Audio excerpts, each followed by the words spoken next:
আজ 4 জুন বৃহস্পতিবার পশ্চিম মেদিনীপুর জেলার অন্তর্গত ঘাটাল ভারত সেবাশ্রমের পক্ষ থেকে প্রায় 50 জন ভক্তদের দীক্ষা এবং 3 বিধায়কদের সংবর্ধনা দিলেন স্বামী সুরেশানন্দ মহারাজ। জানা যায় যথাক্রমে ঘাটাল মহকুমার যে 3 বিধায়কের সংবর্ধনা দেওয়া হলো তারা হলেন ঘাটালের বিধায়ক শীতল কপার, দাসপুরের বিধায়ক তপন দত্ত, চন্দ্রকোনার বিধায়ক সুকান্ত তলুই।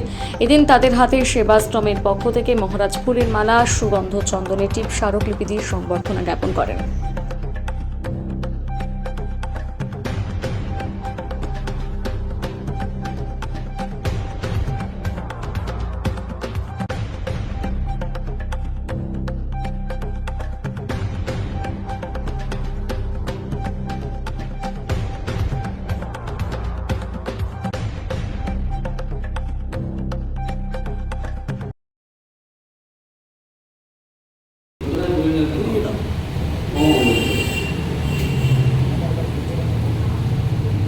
এই ভারত সেবার সঙ্গে উপস্থিত রয়েছেন মহারাজ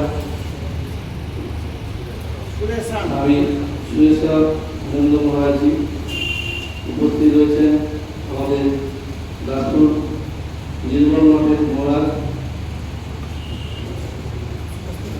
সুভাষ ত্রিপাঠী মহাশয়জি, এছাড়া উপস্থিত রয়েছেন আমাদের খুব কাছে পরিচিত আমাদের বয়সরা, যিনি আমাদের খুব কাছ থেকে আন্তরিকতার সাথে সঙ্গে নিয়ে বিভিন্ন রকমের সেবামূলক কাজ করে থাকে এবং সহযোগিতা বানিয়ে দেয়। আমার দেখা কয়েকটা বিষয় আমি আমাদের কাছে তুলে ধরছি। এই ভারত সেবা সংঘ এমন একটা প্রতিষ্ঠান যেখানে হিন্দু ধর্ম নিয়ে চর্চা করে এটাই শেষ নয়। প্রায় সময় আমরা দেখেছি জল, বৃষ্টি, বর্ষা, খরা, যাই বলি না কেন, বিশেষ করে ঘাটাল একটা ফ্লাড এরিয়া। এই ফ্লাড এরিয়ার বছরে 4 থেকে 6 বার বন্যা আসে। সেই সময় ভারত সেবা সংঘ ঝাঁপিয়ে পড়ে বারাণসীর মানুষের পাশে থাকার জন্য। কখনো শুকনো করা খাবার, কখনো রান্না করা খাবার। মহারাজজি আমাদের সামনে বসে রয়েছেন, উনিও নিজে হাতে রান্না করা খাবার আমাদের হাতে তুলে দিয়েছিলেন এবং নিজেও নৌকো করে গিয়ে বারাণসীদের পাশে ছিলেন, তাদেরকে সহযোগিতা করেছিলেন। আমাদের দাসপুরের নির্মল মঠের মহারাজ যিনি রয়েছেন, উনিও একইভাবে এই সেবা কাজের সঙ্গে যুক্ত থাকতো। আমাদের বলতেন যে যদি কোথাও আমাদের সহযোগিতা লাগে বলবে, যতটা পারি আমরা করবো।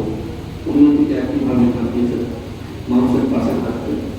তো সেই জন্যই আমরা বলতে চাই যে বিগত 5টা বছর আমরা যখন ছিলাম, আমরা সরকারি অনুদান আমাদের কাছে ছিল না, কিন্তু ভারত সেবা সংঘ আমাদেরকে বাড়তি অক্সিজেন দিয়ে গিয়েছিল। ওনারা বলেছিলেন, মানুষকে বারে বারে কাছে ডেকে নিয়ে বলেছিলেন যে মানুষের জন্য কাজ করো। আমাদের ভারত সেবা সংঘ যতটা পারবে এই সংঘ তোমাদের সঙ্গ দেবে। আমাকে কলকাতার যে আমাদের যে ভারত সেবা সংঘের ওখানে নিয়োজিত হয়ে গিয়েছিলেন। কার্তিক মহারাজজি অনেক রকম ভাবে বন্যায় ত্রাণের ব্যবস্থা করে দিয়েছিল এবং বলেছিল সাথে সাথে যে কোনো কালার দেখবে না, মানুষের জন্য কাজ করবে, মানুষের পাশে থাকবে।